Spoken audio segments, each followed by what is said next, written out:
programme, it's very easy to jump to conclusions over who could be responsible, but when you look at the timing and what's going on politically in Turkey and beyond, it's complicated.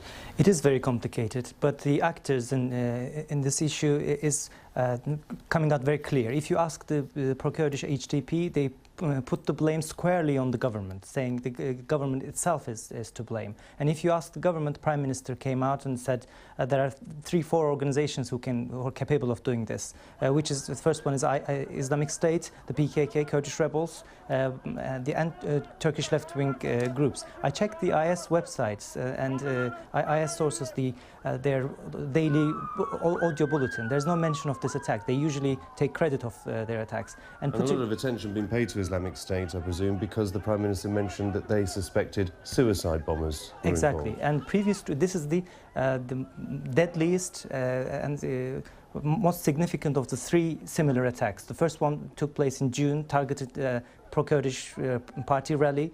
That was just before the election.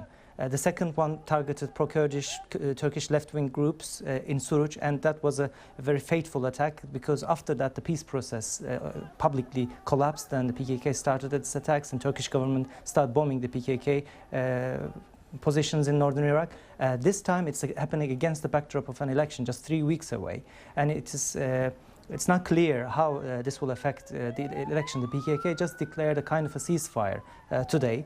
We're going to see whether they will stick to that ceasefire or not. And if the violence goes out of hand, there's also a risk and concern of that the elections cannot be held in such a situation.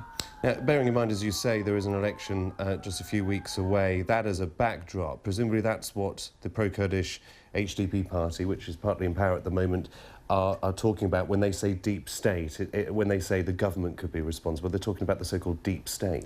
Actually, they're not talking about the deep state. They're putting it squarely on the state itself this time because they think there's no more a deep state.